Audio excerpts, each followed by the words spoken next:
The dust always found its way in, sifting through the cracks in his soul, just like it did the saloon doors.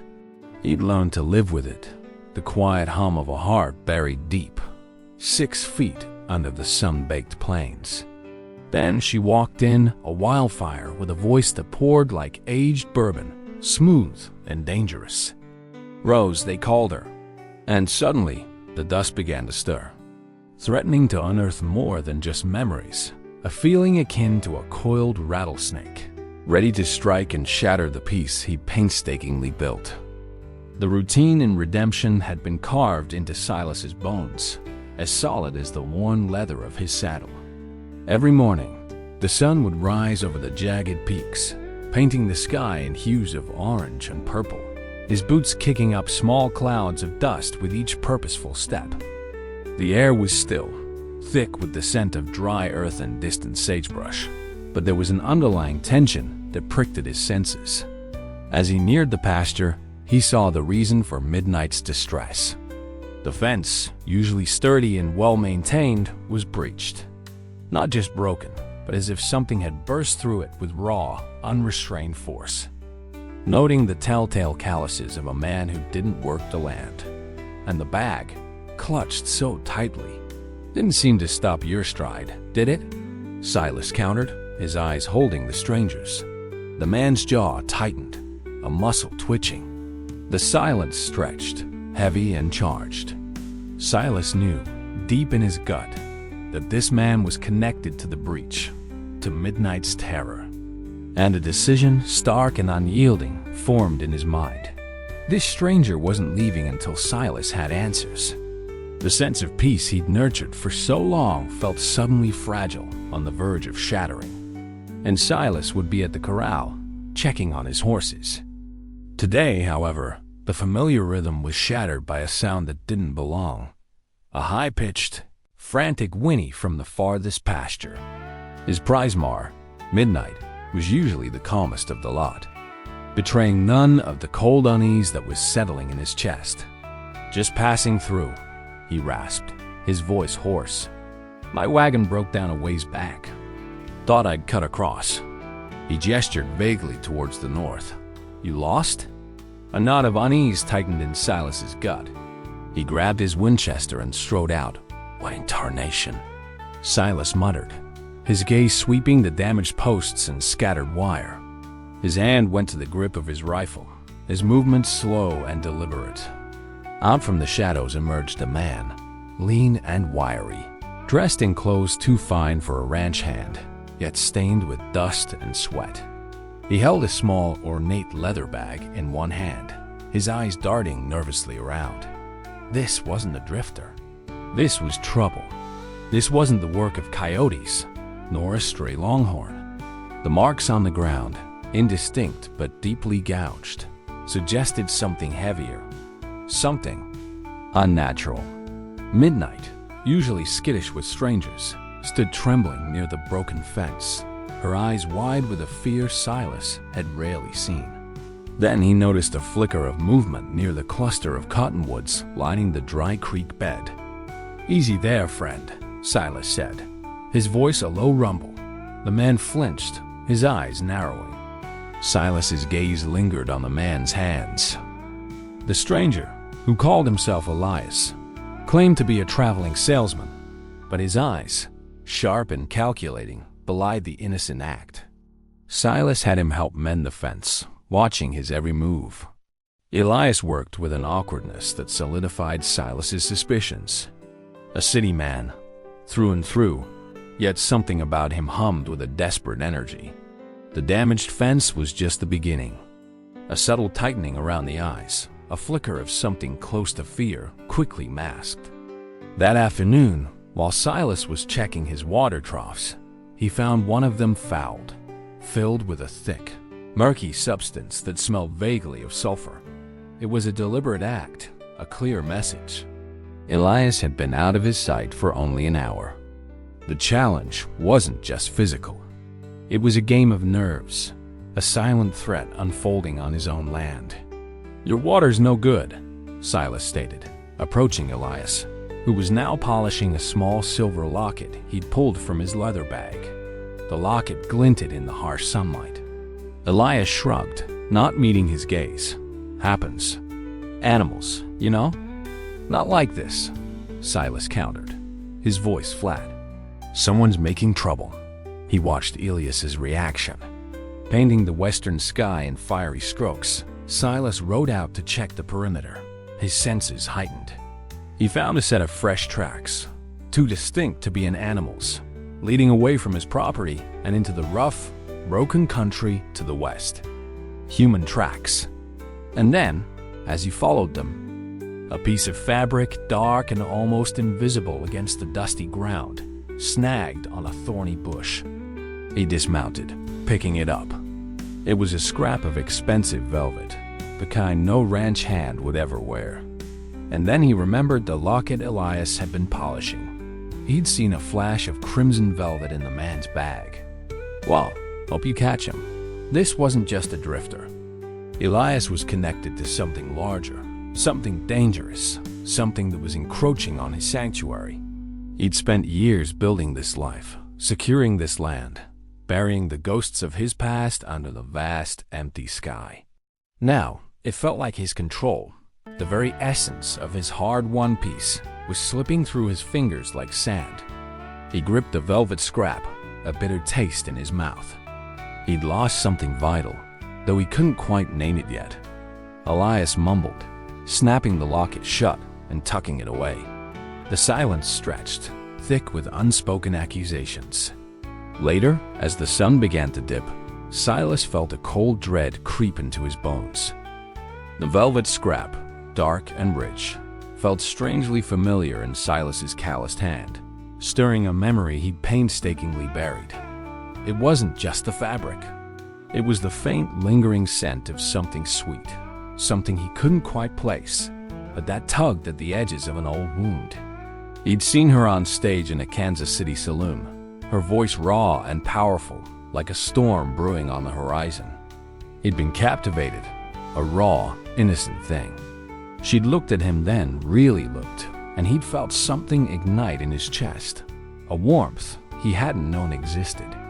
He remembered the night he'd bought her a drink, and she'd worn a dress of the richest crimson velvet, the same shade as the scrap he held now. She had smiled, a secret, knowing smile that had both thrilled and terrified him. Elias, too, was unsettling, his evasiveness a constant reminder that something was deeply wrong.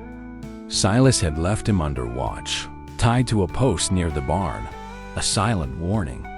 The man's presence, the velvet, the subtle scent, it all coalesced into a chilling realization. This wasn't just about stolen property or a damaged fence. This was connected to Rose. His heart, long dormant, began to beat with a strange, unfamiliar rhythm, a mix of dread and a reluctant, terrifying curiosity. He had to know. The dusty plains seemed to stretch endlessly around him, but his path was now clear, even if the destination was fraught with peril. He had a choice: let the past stay buried, or dig it up and face whatever demons it held. The memory of Rose's smile, so sweet and so treacherous, made the choice agonizingly clear. As the first stars began to prick through the fading twilight, Silas found himself staring at the distant lights of Redemption, a town he rarely visited, a surge of an old, familiar anger. Rose had been a tempest, beautiful and destructive. She'd left him with nothing but a broken heart and a lesson learned the hard way. Never trust a pretty face with a secret smile. He'd built Redemption, this quiet life, as a fortress against that very pain. He saw the flicker of gas lamps from the saloon, a beacon of fleeting gaiety in the desolate landscape. And then, unbidden, a face materialized in his mind's eye. Fiery red hair. A laugh like wind chimes in a summer breeze. Rose. He was young then, barely out of his teens, fresh off a cattle drive that had left him with more dust than coin. The memory, sharp and vivid, brought with it a wave of conflicting emotions. The ache of a lost dream. His gaze drifted from the distant lights to Elias, still tied to the post, slumped in uneasy sleep. The journey to redemption was a blur of dust and grim determination. Silas pushed his horse hard, the image of Elias's veiled fear and the scrap of velvet burning in his mind. On the small stage, bathed in the dim light of the lanterns, was Rose. For a split second, her voice faltered, her eyes widening just perceptibly. When she finally descended from the stage, her gaze found his again, hesitant but resolute. She approached him, her walk graceful, almost ethereal. Then, with practiced ease, she recovered, her smile dazzling. But Silas saw the tremor in her hand as she clutched the microphone. Her red hair, a vibrant flame, cascaded over her shoulders, and her voice, rich and smoky, filled the room, weaving a spell over the patrons.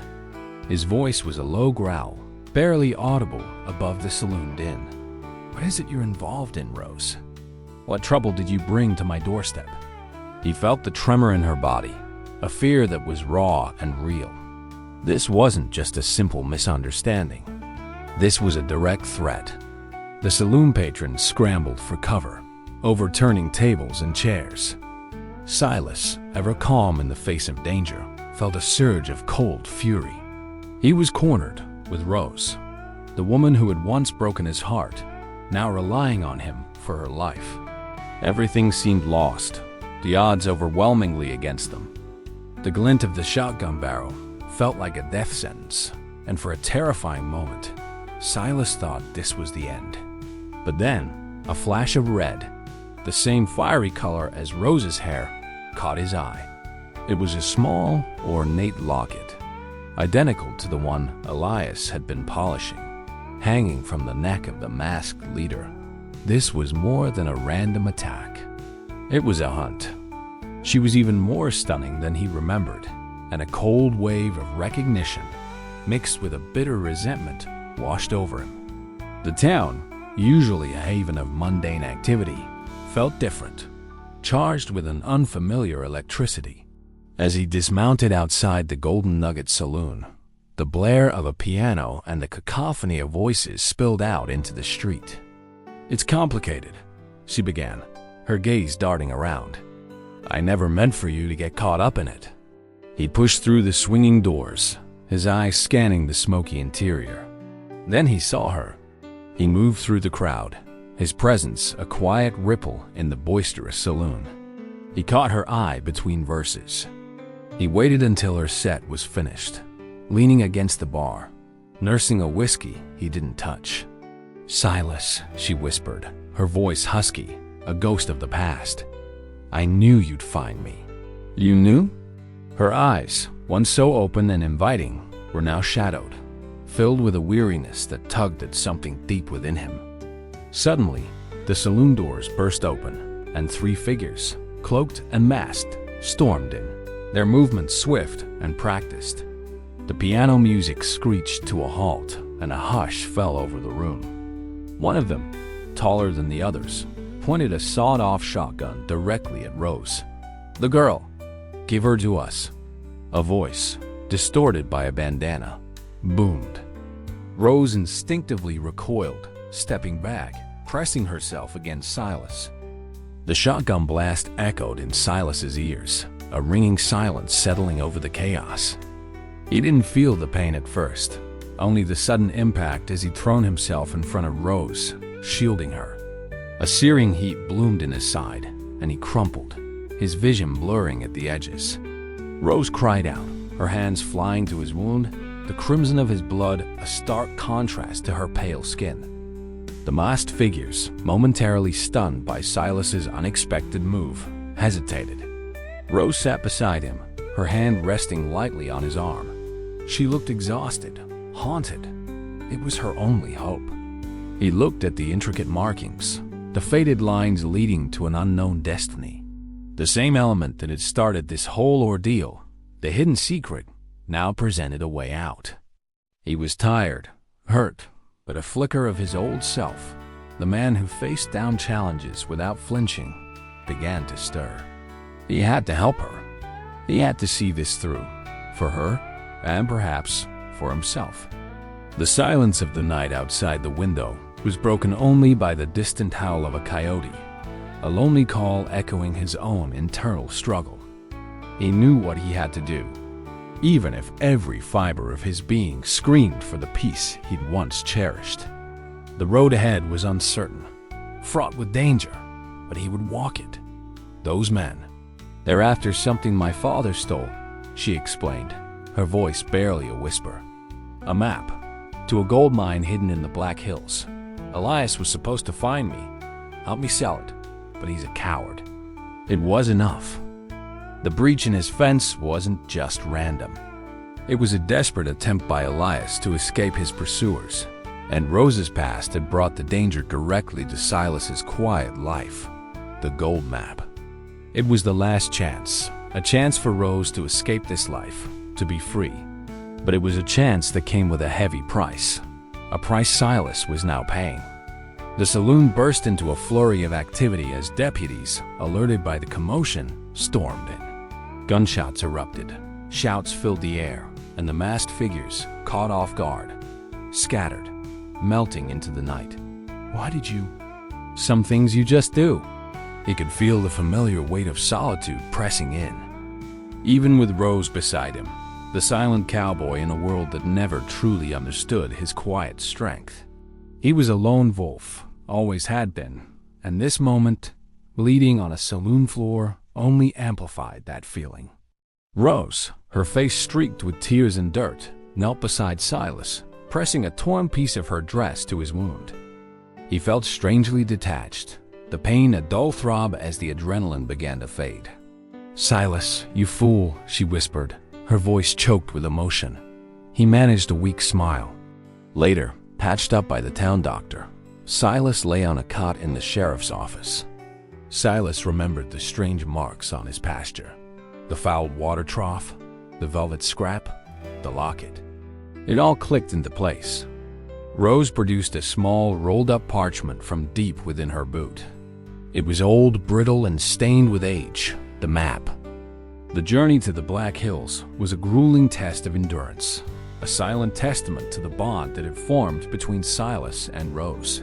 Inside, the air was cold and damp, the scent of damp earth and old minerals heavy around them. They found it there, hidden beneath a pile of loose rock, a small, sturdy wooden chest filled with raw gold nuggets, gleaming dully in the weak light of their lantern.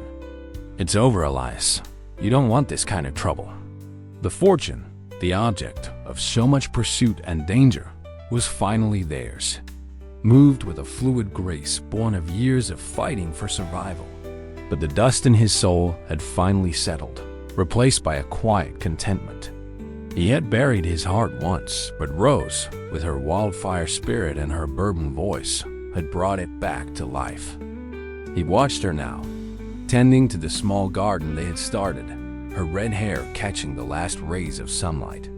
The sound of her laughter, free and unrestrained, was a melody that filled the valley. He had found his redemption, not in solitude, but in connection.